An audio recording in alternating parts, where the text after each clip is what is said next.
Filipenses capítulo 3, abra sua Bíblia, vamos à palavra.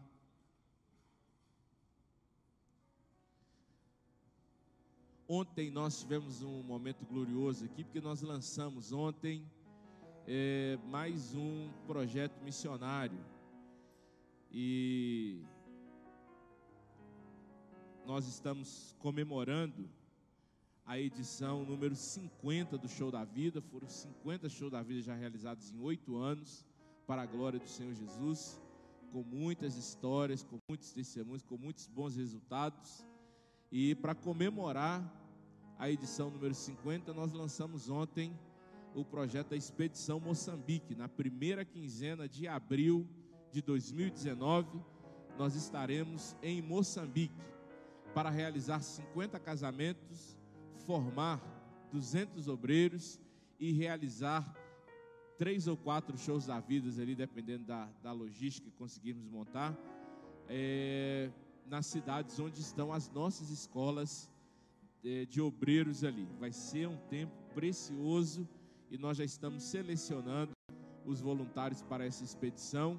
E se você se move, no coração para estar conosco, procure a Fabiana e se apresente para isso. Estamos montando um time e será glorioso. E eu disse aqui ontem, repito, porque é um discurso muito recorrente em igrejas muito tradicionais como a nossa, aquele discurso assim: não, as pessoas estão morrendo aqui do nosso lado e nós estamos querendo ir para o outro lado fazer missões.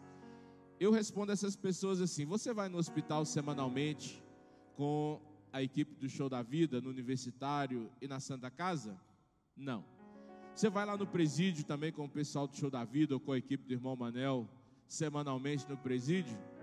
Não. Você vai no abrigo atender as crianças lá semanalmente? Também não. Você vai nas cruzadas que os jovens fazem a cada 60 dias nos bairros? Não. Então não enche a paciência de quem está querendo fazer a obra de Deus. Nós estamos fazendo aqui e nós estamos fazendo lá. Nós estamos nas ruas, nas escolas, nós estamos nos hospitais, nós estamos nos presídios, nós estamos nos morros, nós estamos nas comunidades, estamos nas outras nações. Jesus nos mandou fazer isso. Então temos que desenvolver essa sabedoria de Deus, de não permitir que esse discurso aparentemente até bonito, lance essa semente demoníaca no meio da igreja, que é limitar a ação missionária da igreja. Deus está usando muita gente aqui, e Deus está usando essa igreja agora para ir muito mais longe. E se essa igreja é do Senhor, essa igreja não tem limite, essa igreja não tem fronteira, essa igreja não tem parede, porque a igreja do Senhor é a igreja que está no mundo, que está na terra e na plenitude da terra. Amém, meus irmãos? Olha, não dá para ir muita gente, mas se nós vamos em cerca de 20 pessoas, nós vamos precisar de muita gente, talvez de umas 100 pessoas, porque a gente tem que levar o material das ações, temos que levar os vestidos das noivas, temos que levar a Bíblia, temos que levantar recursos. Então não é só ir, dá para você fazer muita coisa mesmo sem. Vamos à palavra, Filipenses capítulo 3. Eu estou me controlando para não começar a perder sono de ansiedade, porque eu estou já ansioso para chegar a abril do ano que vem, para a gente estar lá. Mas é que eu acho que eu vou chegar lá, vou me sentir em casa. O pessoal lá é bem parecido comigo. No capítulo 3, nós vamos ler a partir do versículo 12. Nós vamos levar essa corneta para fazer a entrada das noivas lá, Moçambique?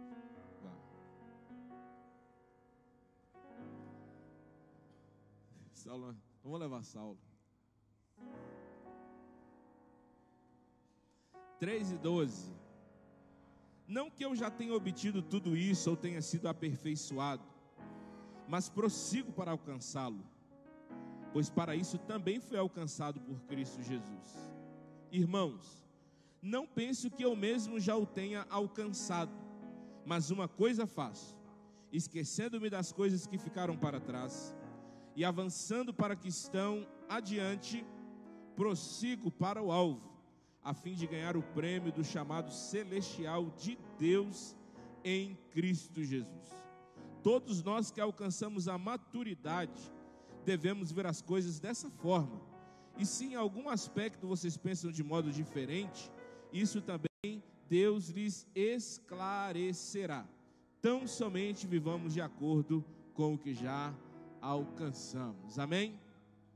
Irmãos, rapidamente eu quero dizer para você sobre algumas coisas que a gente precisa fazer para alcançar alvos na vida ou para alcançar objetivos na vida. Paulo está escrevendo para a igreja em Filipos e ele mesmo fundou essa igreja por ocasião da sua segunda viagem missionária, e alguns membros dessa igreja são mencionados no livro dos Atos dos Apóstolos, e também nessa carta, a exemplo de Lídia, do carcereiro, da família do carcereiro, Epafrodito, Evódia, Sintique. Anota esses nomes, irmã que está grávida, você pensa em casar, né? Vai anotando esses nomes, eles são interessantes também.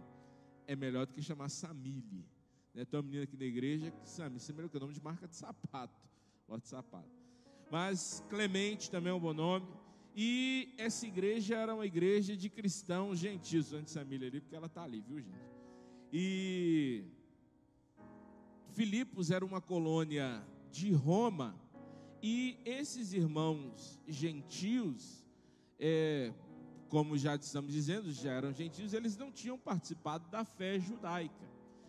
O tipo de abordagem que se tem com a igreja de origem judaica, de origem de irmãos oriundos do judaísmo, e de igrejas de origem gentílica, ela é um pouco diferente.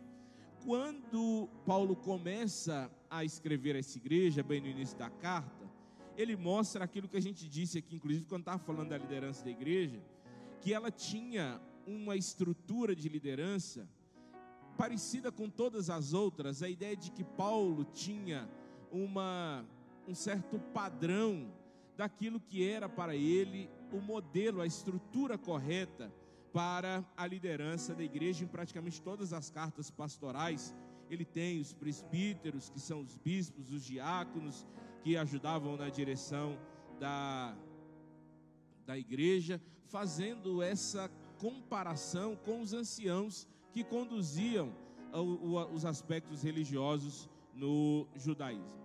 Paulo desenvolve uma relação tão próxima, tão afetuosa com essa igreja, próximo da intimidade, que essa igreja é a igreja que dá ofertas a Paulo, e ele aceita, ele está disposto a aceitar ofertas em dinheiro dessa igreja. E Paulo tinha estado em Filipos, ele tinha estado nessa igreja pela última vez, antes de escrever a carta, talvez no final do ano 54 ou no ano 55, e essa igreja nós estamos falando da fundação dela no ano 49, então você percebe que não havia tanto tempo assim que Paulo tinha estado ali com esses irmãos. Paulo escreve aos Filipenses por 4 razões pelo menos. Primeiro, para agradecer a oferta que ele havia recebido dos irmãos, está lá no capítulo 4, do versículo 14 ao 18. Segundo, ele dá notícias àquela igreja sobre o estado de saúde de Epafrodito, que era oriundo de Filipos e que tinha adoecido gravemente. Como ele tinha um certo prestígio, uma estima daqueles irmãos, era importante que Paulo informasse aquela igreja sobre o estado de saúde daquele cidadão. Terceiro, ele compartilha com a igreja como está a situação dele na prisão, no sentido de estimular os irmãos para que eles não se entristecessem ou desanimassem pelo fato de Paulo estar preso. Aí cabe um parênteses, não era uma igreja firmada, alicerçada na liderança de Paulo. E aí você tem 2 aspectos importantes dessa mesma verdade. Primeiro, Paulo está preso, Paulo está sofrendo acusações injustas, Paulo está padecendo pelo simples fato de pregar o evangelho, e ainda dentro da prisão, Paulo exerce uma liderança espiritual sobre aquela igreja, a ponto de poder orientá-los, dar notícias, estimulá-los, exortá-los, doutriná-los de dentro da prisão. Aquela igreja conhecia o líder que tinha, a ponto de ouvi-lo ainda que ele estivesse preso. Segundo, é que aquela igreja não estava firmada na liderança de Paulo. Não é, Paulo não veio no culto hoje, não vamos. Paulo está faltando muito culto, nós vamos ter que arrumar outro pastor. Aquela igreja tinha um alicerce tão sólido na palavra, que a palavra e o alimento que eles haviam recebido servia de combustível, de base, ainda que Paulo não estivesse ali presente. E quarto, Paulo toma posição e orienta os irmãos em relação a alguns conflitos que aquela igreja estava tendo, alguns problemas de contenda, de dissensão e principalmente de heresia. Paulo tinha uma preocupação enorme com todas as igrejas que ele fundava, em não permitir. Paulo era uma palavra que eu esqueci aqui agora, que eu queria falar, mas ele era assim, fala aí gente, a palavra aí, enjoado mesmo, ele era intolerante, ele era inflexível, e eu ainda não achei a palavra, mas ele era isso com relação à pureza da doutrina, com a pureza da doutrina. Irmãos, a saúde ou a doença de qualquer igreja está na qualidade doutrinária dessa igreja, do quanto essa igreja conhece, do quanto essa igreja pratica e do quanto essa igreja defende as suas bases doutrinárias.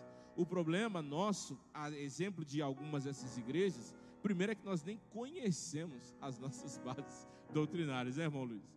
O que já é um grande mal, nem sabemos e não amamos a doutrina e confundimos doutrina com a nossa interpretação do texto bíblico a respeito da aplicação da nossa compreensão à cultura que nós estamos, a aplicação ao nosso modo de viver.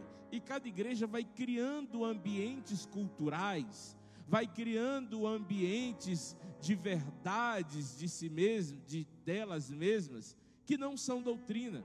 E essas igrejas não resistem quando acontece algum ato de rebeldia, de dissensão, quando algum vento de doutrina, quando alguma heresia é disseminada, porque ela não tem uma base doutrinária, ela não tem uma verdade sólida que a sustenta. E aí a cultura não sustenta uma igreja. Um costume, por melhor que ele seja, né, Marcelo, não sustenta uma igreja. Uma boa opinião de um pastor, por melhor que seja o pastor, por mais experiente, não sustenta uma igreja. O que sustenta uma igreja é uma base doutrinária sólida, correta, pura, sem mistura, onde a Bíblia seja colocada num lugar que nada a alcance, onde a Bíblia seja colocada e as escrituras sejam colocadas num lugar em que nada pode ser comparado com ela, nada. A igreja pode ter outras regras e normas de organização, mas a sua doutrina, a sua base, a sua missão, a sua visão, o estabelecimento das suas estratégias dizem de acordo a agradar a vontade de Deus revelada na doutrina. E o problema é que se a igreja não quer agradar a Deus amando a doutrina, ela vai ter problema, porque ela não vai conseguir agradar a todo mundo. E ela vai ter que fazer tanto esforço para agradar as pessoas, que vai faltar tempo, energia, espaço e recurso para agradar a Deus, porque ela está tentando agradar as pessoas. Como que a gente agrada a Deus? Conheça a doutrina e siga a doutrina. Só isso. Só, assim, como se a doutrina fosse simples, né? Mas se a gente conhecer a doutrina, obedecer a doutrina e amar a doutrina, e é isso que Paulo está fazendo aqui, né? E aqui, no capítulo 3, a gente já vai ao tema que a gente prometeu, acontece uma coisa interessante. Os estudiosos do texto bíblico dizem que aparentemente Paulo dá uma viajada no discurso. Parece que Paulo muda a nuance do discurso e Paulo começa a falar de outras coisas, dando a ideia de que Paulo percebe, ou que Paulo se lembra de alguns irmãos naquela igreja que tinham alguma atitude um pouco vaidosa em relação a si mesmos, e talvez esse seja um dos objetivos, um dos motivos daquelas contendas que ele está condenando ali. E alguns irmãos começam a se sentir inferiorizados por aqueles irmãos que de alguma maneira se mostram superior a eles, e Paulo se coloca como exemplo a partir aqui desse texto que nós começamos a ler. Se você ler a carta de Filipenses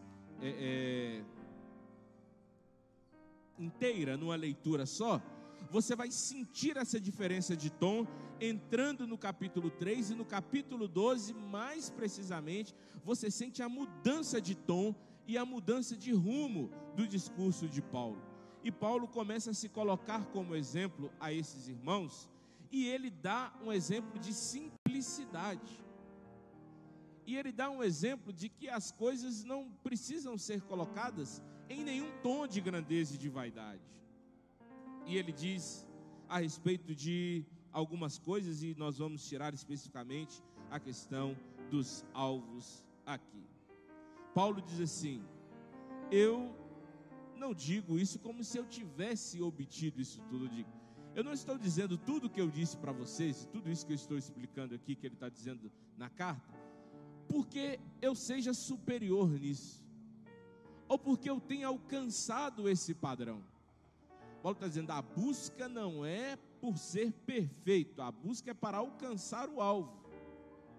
Você tem que buscar alguma coisa, e eu estou caminhando nisso, e eu estou prosseguindo para alcançar isso, porque eu fui alcançado por Cristo Jesus para ir para algum lugar, para chegar em algum lugar, para alcançar alguma coisa. Querido, o alvo é uma coisa que todo mundo tem que ter na vida. Todo mundo precisa de alvo. O pai de família precisa de um alvo para sua família. O homem de negócios precisa de um alvo para sua empresa. Um pastor precisa de alvo para sua congregação. Um líder precisa de alvo para o seu departamento. Um profissional liberal precisa de alvo para a sua carreira.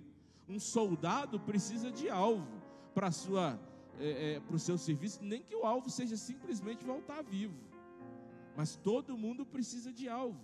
A pergunta é, meu irmão, qual é o seu alvo? A vida cristã tem te estimulado a desejar o quê? A vida cristã tem te apontado para onde? Eu disse aqui ontem que todo dia que nós vivemos sem descobrir a nossa vocação, sem praticar aquilo para que nós nascemos ou aquilo para que nós vivemos, é um dia de desperdício, e é um dia que vai causar alguma frustração em nós. Nós precisamos descobrir alguma coisa pela qual nós vamos viver. Nós precisamos descobrir por que nós estamos gastando esse oxigênio que Deus está nos dando. Por que nós estamos alimentando esse corpo todo dia? Para onde nós estamos indo? E a gente precisa descobrir esse alvo e começar a perseguir esse alvo. E às vezes a gente acha difícil perseguir um alvo, perseguir um objetivo. É mais difícil não ter um objetivo. Eu acho que é muito mais difícil não saber para onde está indo, não saber o que você quer para si mesmo, não saber o que você quer para o desenvolvimento da vocação de Deus na sua vida. Ainda que você ainda não tenha descoberto plenamente qual é a vocação, mas alguma luz precisa se acender, você precisa olhar fixo para algum lugar. A palavra alvo no grego do grego aqui, viajei. Escopeo, de onde vem escopo, né? Que é o alto, é um lugar para onde você olha fixamente. Você precisa ter um escopo na vida, meu irmão. Você precisa ter um lugar para onde os seus olhos estão, e nada tira os seus olhos dali. A vida cristã, quando ela aponta para o céu, nós temos o céu como alvo. É por isso que a gente passa luta, passa dificuldade, passa perseguição, passa fraqueza, passa tentação, e não desiste, porque a gente tem um olhar fixo no alvo, a gente sabe para onde está indo. A ideia é, nessa caminhada, a gente está fazendo o que na caminhada? O que a gente está estabelecendo de alvo na caminhada? É tão triste saber que a maioria das pessoas no mundo viverão sem ter alcançado algo pela qual elas serão lembradas. Alguém disse com tristeza que a gente tem que viver bem essa vida, porque dentro de pouco tempo nós seremos apenas um retrato na estante. Depois de mais um tempo, nem isso. Porque se você for mais novo, você vai morrer, sua esposa vai deixar seu retrato ali, daqui a pouco ela casa de novo. e vai vai trocar aquela foto, pastor Wesley. Não a sua, eu estou dizendo, em hipótese. A gente não vai ser nenhum retrato mais na estante. A nossa vida será lembrada. Isso não é um ato de vaidade, é um ato de relevância na vida. Nós seremos lembrados pelos alvos que nós perseguimos e alcançamos aqui, por aquilo que nós conseguimos fazer e alcançar aqui, que fez diferença na nossa vida e na vida de alguém. Saulo, por exemplo, quando morreu, vai ficar lembrado pelas músicas que fez. A gente vai ouvir não vai morrer, mas vai ouvir as produções, o trabalho dele, vai falar assim, isso lembra ele. Você olha aqui para essa lâmpada acesa, não sei se você é meio retardado igual eu, mas eu fico olhando para a lâmpada, fico lembrando de Thomas Edison, né? Toda hora que eu olho para uma lâmpada, eu lembro de Thomas Edison. Você olha para um computador, você liga um computador, e eu que sou daquela época do computador que chegava na sua casa branco, e passava uns 30 dias, ele estava amarelo, e você tinha que colocar a capinha, você nem colocava a capinha em cima dele, não resolvia nada, que ele amarelava do mesmo jeito, e trambolhão. Você olha para aquilo, os mais jovens lembram de Steve Jobs, lá do Zuckerberg. Nós antigos não, nós lembramos de Bill Gates, né? Nós lembramos da historinha da garagem. Por quê? É quem fez alguma coisa para que aquela coisa acontecesse. Sua família, daqui a uns tempos, vai contar a história dela, ela vai olhar para trás. Se você não alcançou nenhum alvo envolvendo sua família, talvez você esteja comprometendo o futuro da sua família, a história da sua família. As pessoas que você lidera vão contar a história, a trajetória dela, elas precisam ter uma história, e o seu nome estará naquela história. Como o seu nome vai aparecer naquela história? Que tipo de alvo você perseguiu e alcançou nessa história? E a vida cristã é isso, é uma busca. A vida cristã é uma perseguição, e não é uma perseguição do nada. A gente vai falar disso daqui a pouco. Não é uma perseguição de algo que possa vir, não é uma perseguição do que Deus achar que eu mereço, não é uma perseguição do que vier é lucro. Não, Paulo vai explicar isso para a gente. Então a primeira coisa que a gente deve pensar é o seguinte: como nós lidamos com o nosso passado? Posso até reformular esse ponto dizendo assim: que impacto o nosso passado tem sobre nós? Todo mundo tem um passado. Quem tem um presente, obviamente, tem um passado. E a gente, às vezes, tem muita dor em lembrar onde a gente esteve. Mas o onde a gente esteve não pode determinar o para onde a gente está indo. Mais importante de que onde eu estive é para onde eu estou indo, para onde eu quero ir. Pastor Washington, que cita muita frase de Clarice Lispector, a direção é mais importante do que a velocidade. Não importa a que ritmo eu estou indo, mas eu estou indo, e eu preciso saber para onde eu estou indo. E ninguém consegue alimentar uma esperança vigorosa no futuro se ele está rendido ou preso por lembranças opressoras do passado. E Paulo está determinado, e ele diz: gente, eu não vou impedir que o meu passado interfira no meu futuro. Sabe quem está falando isso? É Paulo. A gente lê esse texto e não para pensar o passado de Paulo. Imagina Paulo subindo na igreja para pregar, no púlpito de uma igreja, um monte de judeus ouvindo ele, a cara dos irmãos olhando para Paulo: meu avô foi morto por esse camarada. Eu não tenho mãe, que a minha mãe foi arrancada de casa por causa dos capangas dele.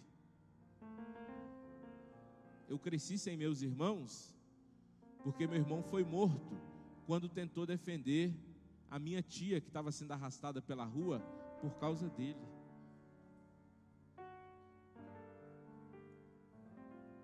E Paulo está lá em pé, recebendo todos esses julgamentos, todas essas lembranças.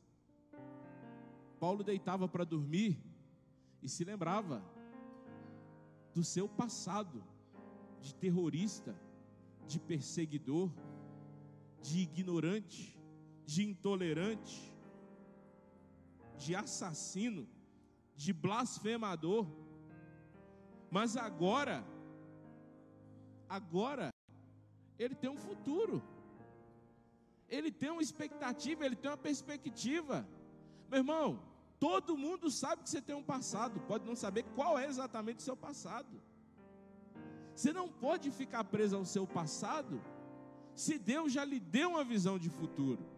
E Paulo não está dizendo simplesmente de um passado ruim, porque às vezes o que impede o nosso futuro é um passado glorioso. E aí a frase que a gente lembra lá: o passado glorioso não pode impedir nossa visão de futuro. Tem gente que teve um passado tão bom que ele não consegue olhar para frente. Ele vai passar o resto da vida preso ao passado glorioso. Que antigamente, que na minha época, eu estou preocupado comigo, porque eu já estou na idade de começar a falar na minha época. Eu já me pego de vez em quando falando isso, na minha época. E a gente fica nesse trem, porque antigamente, porque quando eu fiz, e Deus está dizendo para nós através de Paulo: olha para frente. O lugar onde você esteve foi importante no momento em que você esteve. Agora é hora de olhar para frente. A gente fica bloqueando as possibilidades, as oportunidades, olhando para trás. Paulo diz: não deixe o passado dominar você. Gente presa a passado bom e gente presa a passado ruim, mas presa, não consegue sentir nada de novo, porque o sentimento do passado ainda domina. Não consegue criar nada novo, porque a realização do passado ainda domina. Não consegue ousar nada novo. Isso para nós, inclusive no contexto de igreja, é muito importante. Nós que somos uma igreja centenária, nós sofremos muito com isso. Que a gente conta a história de Daniel Bergo, Narvringa, Alcebiades de Vasconcelos, Anselmo Silvestre, Algotin Svensson, quem mais? Tanta gente com vigor, com fervor, com alegria, com orgulho. E tem que ter orgulho dessa história mesmo, e tem que eternizar o nome desses homens mesmo. E é um passado glorioso. A pergunta é: nós estamos olhando para onde? Nós estamos indo para onde? E às vezes é o nosso passado glorioso que não nos deixa ter um alvo, que não nos permite olhar para frente. E Paulo está nos ensinando isso. A gente precisa limpar essa gaveta, meu. A gente precisa não se permitir ser influenciado pelo nosso passado. O passado é uma cicatriz. O passado é uma cicatriz. O passado é uma cicatriz que você lembra, não tem como desmachucar, às vezes não tem como arrancá-la de lá, mas ela não dói mais. Talvez, vou usar um exemplo, não quero ser indelicado ou deselegante, mas as mulheres sentem isso melhor. Ela passa por uma cesariana complicada, difícil, um parto sofrido, um momento que ela acha que vai morrer, e aquela marca fica ali eternamente. Passa um tempo, ela lembra de todos os detalhes. O marido estava lá do lado, não lembra de nada. O marido só lembra que ela estava grávida, que o menino nasceu e depois foram para casa. A única coisa que mais lembra é isso. E a cicatriz está ali. Chega um tempo que só fica a alegria da chegada da criança, só fica a boa memória que o filho trouxe, a mudança de vida que aquela criança trouxe para aquela casa. A cicatriz está lá, mas não dói mais, não fere mais, não machuca mais. Assim é o passado, meu irmão. É uma cicatriz que talvez você vai lembrar, mas não vai ser dominado mais por ele. Você vai se arrepender dele, você vai sentir alguma culpa por ele, você vai sentir aquela coisa: eu não poderia ter feito, se fosse hoje eu faria diferente, ou eu tenho muita vontade que aquilo volte, mas aquilo não interfere mais a maneira como você olha para frente. A gente precisa viver essa libertação em nome de Jesus. Segundo, a gente deve avançar para as coisas que estão diante de nós. Paulo diz: eu avanço para as coisas que estão diante de mim. A ideia que eu tenho quando eu leio essa frase de Paulo, é que Paulo está dizendo assim: tem que existir alguma coisa, ainda que no futuro, mas que esteja dentro de uma certa razoabilidade. Sabe por quê, pastor Davi? Porque tem gente que anda apontando para uma fantasia, para uma utopia. Vai desejar algo que não existe, ou vai se encher de ansiedade e vai sofrer antecipadamente por algo que não existe. Já viu gente que sofre por coisa que ainda não existe? E ele está sofrendo porque amanhã ele vai conversar com fulano de tal. E o que você vai falar? Vou falar isso. E por que você está sofrendo? Não, porque eu não sei o que ele vai falar. Aí ele fica sofrendo porque ele não sabe o que a pessoa vai falar. Ele antecipa um sofrimento que nem vai existir, talvez. Ele antecipa uma dor que talvez ele nem vai sentir. Ele não olha para as coisas que estão diante dele. Deus colocou coisas certas diante de nós, ainda que nós não podemos enxergá-la. Deus chama Abraão e fala assim: Abraão, tem uma terra, é uma coisa, está diante de você. Você não vê, você não pisa, você não toca, mas ela está diante de você. Abraão segue para a terra que está diante dele. É uma coisa que está diante dele. Deus chama Noé e fala assim: Noé, constrói uma arca, porque eu vou mandar um dilúvio sobre a terra. Está diante dele a coisa, é o dilúvio. Deus já falou, já está na mente de Deus, e é a coisa que está diante dele. Ele não vê, ele não conhece, ele não sabe, mas está diante dele o dilúvio e o grande livramento de Deus pela arca. Deus manda Cristo ao mundo e diz: segue para a cruz está diante de você. Cristo segue apontando para um grande sofrimento, mas aquela é a vocação de Deus para Cristo, e ele segue para aquilo que está diante dele, algo real, algo que Deus disse que vai existir, algo que Deus disse que vai acontecer, algo que a fé pode trazer como certeza, e não um sonho sem fundamento, não uma fantasia, não uma ilusão, que só vai trazer ansiedade e sofrimento.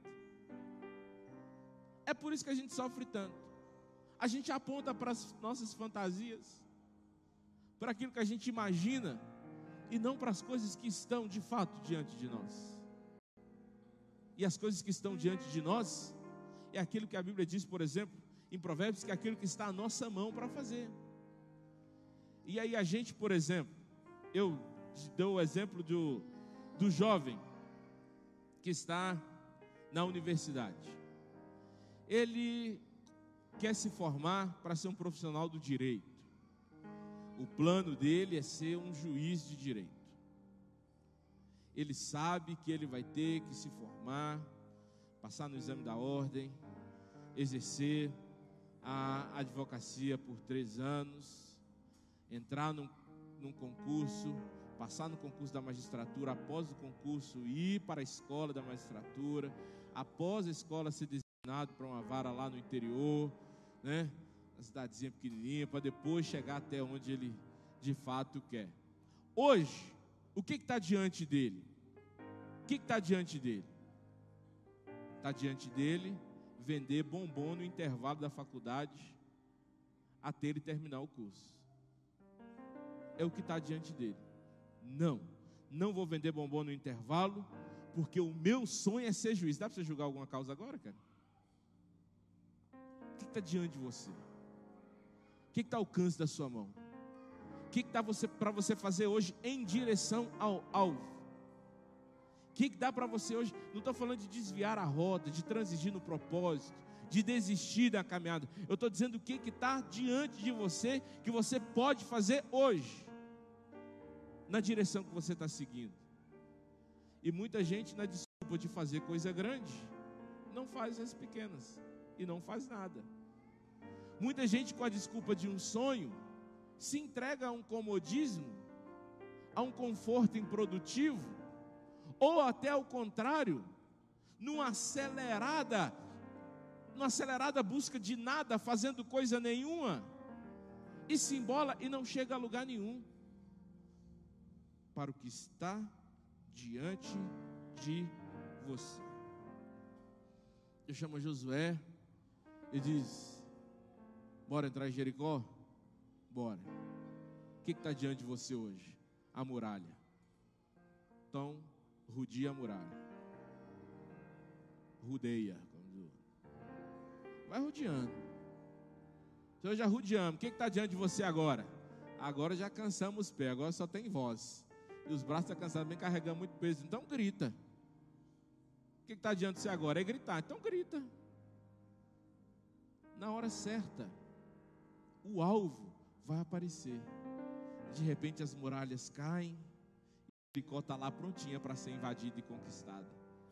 O que está diante de você? Gideão. Bora lá, Gideão. Bora vencer os nossos inimigos. E agora? O que está diante de nós? Uma multidão de homens. Não, Gideão. Não é só por quantidade, por volume. Não encha os olhos. Eu estava dizendo para Gideão isso.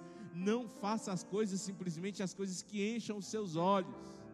Não se iluda com aquilo que impressiona a sua visão, Gideão. Caminhe com quem olha para o que está diante dele. Caminha com quem está no alvo. Vamos eliminar um monte de gente que tem medo. Vamos eliminar um monte de gente que não tem coragem. Vamos eliminar. No final foi eliminando. Quem continuou com os olhos no alvo? Só 300. 300 pessoas olhando para um alvo faz um estrago, meu irmão. 300 pessoas sabendo o que está diante delas, dispostas a tocar o que está diante delas, dispostas a pelejar pelo que está diante delas, elas fazem um estrago violento. Eu dizia mais cedo ali na reunião com os irmãos, que a unidade é uma coisa impressionante. A unidade é uma coisa tão perigosa, eu posso usar a palavra perigosa, que o povo de Babel estava tão unido, que se Deus não desse, eles tocariam o céu mesmo. Tocariam o céu. Tanto que Deus desceu pessoalmente. E Deus falou, eles vão conseguir. Porque eles estavam decididos a tocar o que estava diante deles. Cada tijolo que eles iam colocando é o que estava diante deles. E Deus precisou espalhá-los. E tirou o alvo. Tirou o que estava diante deles. Se você abraçar o que está diante de você hoje, se você olhar para o que está diante de você hoje, se você tocar no que está no alcance das suas mãos hoje, agora, meu querido, você vai começar a dar passos tão firmes, tão largos, que é aquela coisa assim de quando você assustar, você já está no lugar que você queria estar. Muita gente olha para trás e fala assim, meu Deus do céu, eu nem vi como é que eu cheguei aqui. Não viu porque ele estava envolvido com o alvo, com as coisas que estavam diante dele, e avançando. A palavra que Paulo usa aqui, avançar, ela é impressionante, porque avançar dá a ideia de movimento.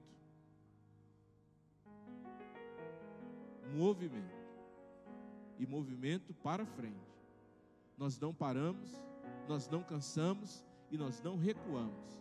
Nós estamos nos movimentando em direção àquilo que Deus permitiu o nosso olho enxergar. Vou repetir a pergunta que eu fiz no início. Qual é o seu alvo? Seus olhos estão aonde? Seu coração está desejando o quê? Eu já contei aqui para vocês que eu estou desejando um carro. E é um carro muito distante de mim. Esse alvo é um escopo muito grego mesmo, porque ele está muito longe. Mas toda vez que eu vejo esse carro na rua, eu falo assim, não, essa cor eu não gostei não, esse eu não quero. Não, esse aí, esse ano eu não quero não, eu quero um modelo tal, mais novo. Eu estou olhando para ele. É um alvo, bobo, passageiro, mas é um alvo. Eu tenho um alvo, que é passar a primeira quinzena de abril em Moçambique. É um alvo, está diante de mim. O que eu posso fazer hoje? Eu posso lembrar que meu passaporte está vencido. O que está diante de mim? Renovar meu passaporte. O que está diante de mim? Programar os custos, definir o programa da viagem. É um alvo, tem que olhar para ele. Eu tenho um alvo. Que alvo eu estou perseguindo? tem alvo que tem que terminar após lá, Márcio. O que eu posso fazer hoje? Fazer os trabalhos atrasados. Está atrasado e ver se eles aceitam ainda. Estudar. Estava conversando com o pastor Osmar ali, e falando com ele que tem coisa, eu falei em tom de brincadeira, e isso é perigoso porque pode soar heresia, mas será que o que está diante de nós não é nem orar? Tem hora que você tem que enxergar o que está diante de você, falar, isso está no caminho do meu alvo, e eu vou lá. Eu citei Steve Jobs aqui mais cedo, e é ele quem disse que as coisas que você não deve, saber as coisas que você não vai fazer, é tão importante como saber as coisas que você deve fazer. Como é que você sabe o que você deve fazer ou o que você não deve fazer? Quando você sabe qual é o seu alvo. Quando você sabe para onde você está indo. E por último, lá no versículo 14, Paulo diz, eu estou prosseguindo para o alvo, e que alvo é esse? O prêmio da soberana vocação de Deus em Cristo Jesus. Na versão que nós lemos inicialmente, ele diz, eu quero ganhar o prêmio do chamado celestial de Deus em Cristo Jesus. Sabe qual que é o problema das nossas conquistas aqui? Ou da ausência delas aqui? É a ilusão que a vida consegue plantar no nosso coração. É a ilusão que o diabo às vezes planta e se aproveita, de que nós podemos desejar coisas que são um fim em si mesmas aqui. Nós esquecemos que há um alvo, que há um prêmio, que há uma recompensa reservada para nós além daqui. Eu quero o carro para eu andar aqui. Eu acho que não vai dar para abastecer ele lá no céu. E nas ruas de ouro, eu acho que o pneu pode escorregar, pode causar algum acidente com alguma carruagem de ouro lá. Ele vai ficar aqui. Ele vai acabar aqui. No arrebatamento ele fica aqui. A forma como eu utilizei ele aqui repercute na forma como eu serei premiado lá.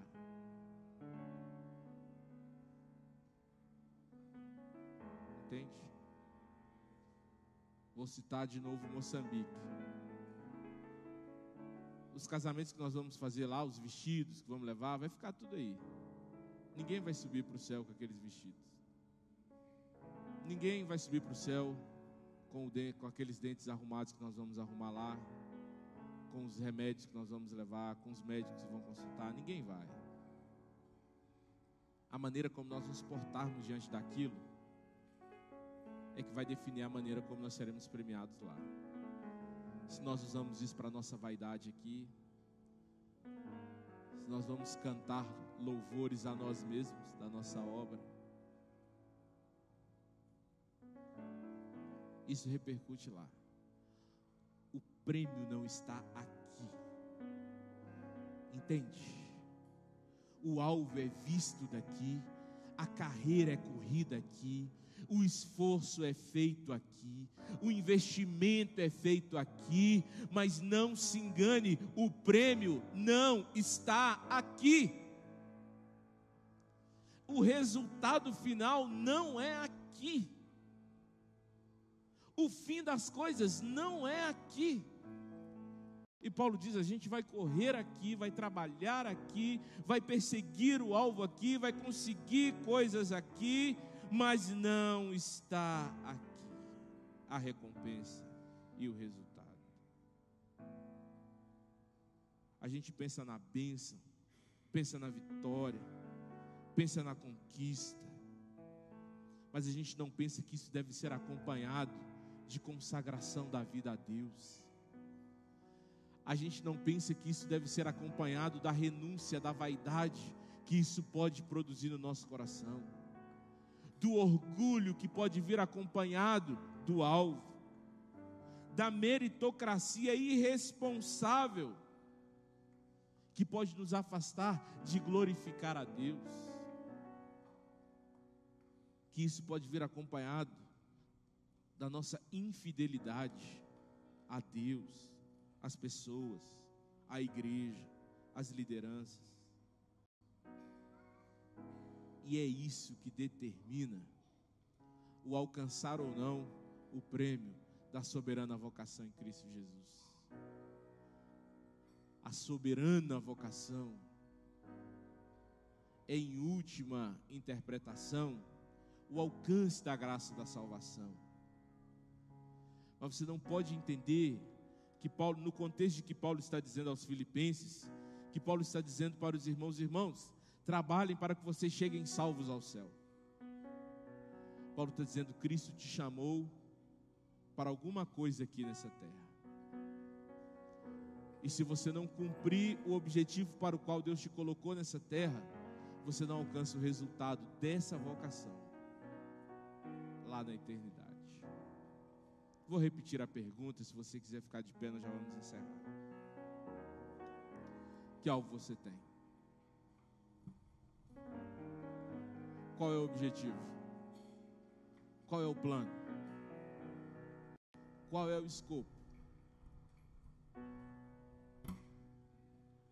E a pergunta final: como isso aponta para a eternidade?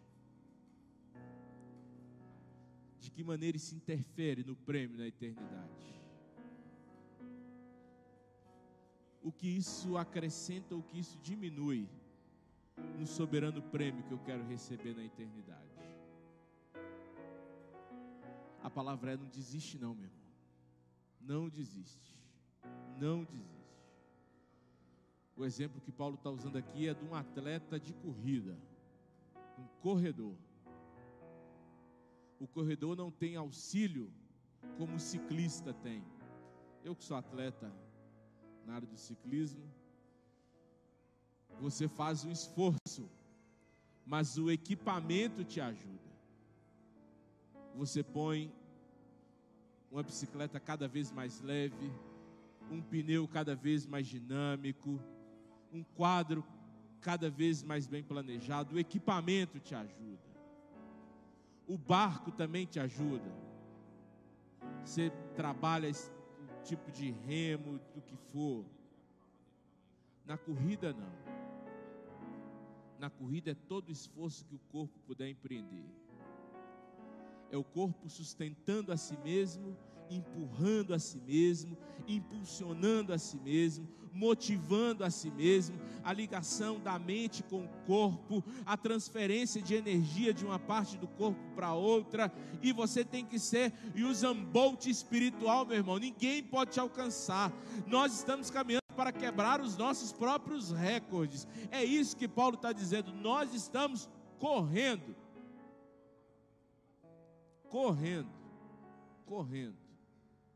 cansa, desgasta, pesa, mas compensa na hora que chega. Compensa na hora que chega. O atleta não sente aquela fitinha tocando no peito dele.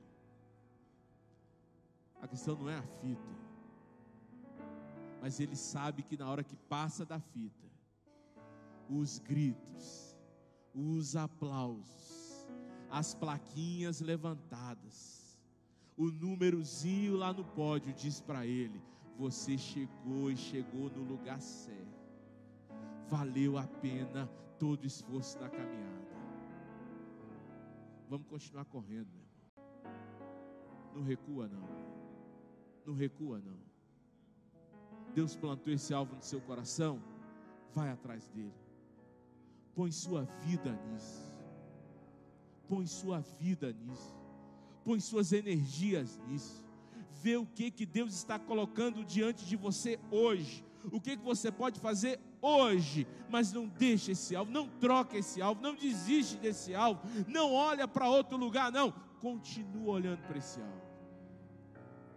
Não olha para trás, não. Continua olhando para esse alvo. Feche seus olhos. Deixa eu orar por você.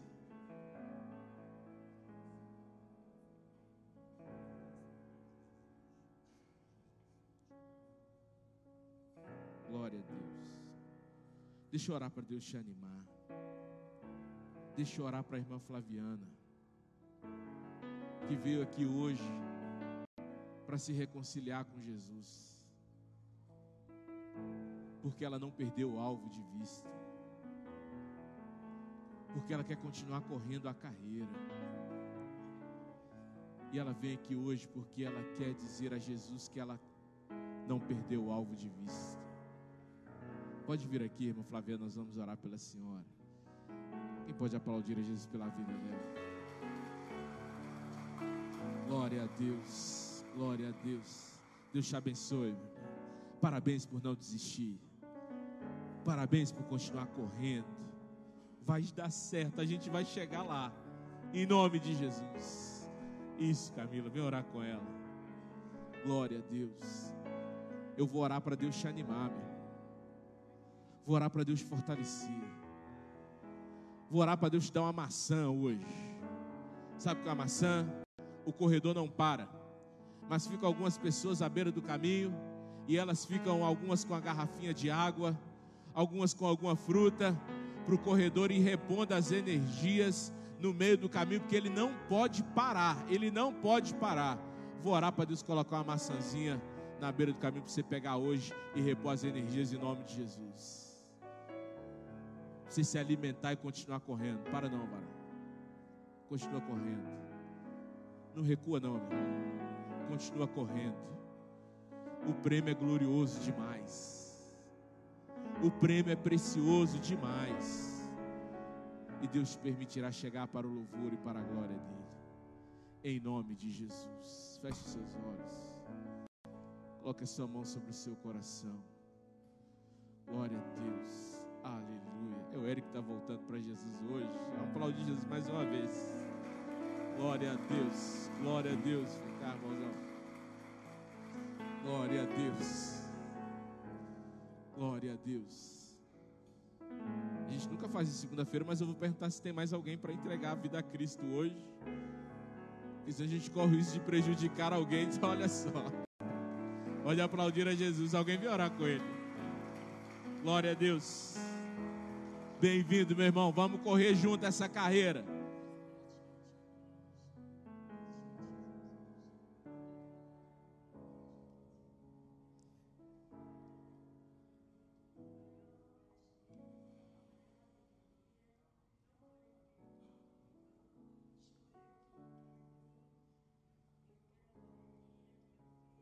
Glória a Deus.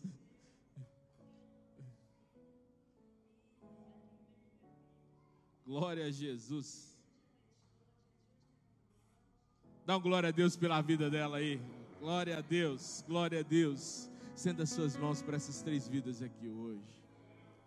Que noite gloriosa. É Jesus nos mostrando que não dá para parar de correr não, meu irmão. Não dá para parar de correr. Não dá para parar de correr. O prejuízo é muito grande se você parar, meu irmão. Para você, para tanta gente. Não para de correr não. Em nome de Jesus. Você sabe do que Deus está falando com você aí. Você sabe onde Deus está tocando sua alma hoje. Você sabe onde Deus está querendo te animar. Você sabe para onde Deus está querendo te levar. O alvo está diante dos seus olhos. O alvo está diante dos seus olhos. Aleluia, aleluia, aleluia, aleluia, aleluia. O alvo está diante dos seus olhos. O alvo está diante dos seus olhos. Pastor Wesley, vem aqui, abençoe esse povo em nome de Jesus. Ministra a bênção do ânimo, da energia, da maçã na beira da corrida em nome do Senhor Jesus.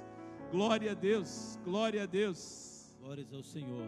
Estenda as mãos para cá, queridos. Querido Deus e eterno Pai, nós louvamos ao Senhor, meu Deus, por essa noite especial, por este momento, ó Deus, onde ouvimos a Tua palavra.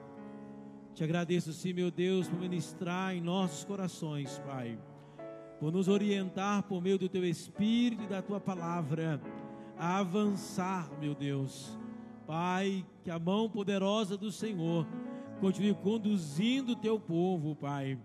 Senhor, essas pessoas que aqui à frente vieram, Pai, alguns aceitando, outros reconciliando contigo. Que o Senhor esteja os perdoando, que o Senhor esteja purificando eles, Senhor, e dando a eles essa graça tão poderosa de te servir, Pai, de viver para o Senhor, de ter o seu nome em suas vidas. Pai, no nome santo do Senhor Jesus, nós oramos e te agradecemos, Pai, por essa noite tão especial, no nome santo do Senhor Jesus. Amém. Glória a Deus.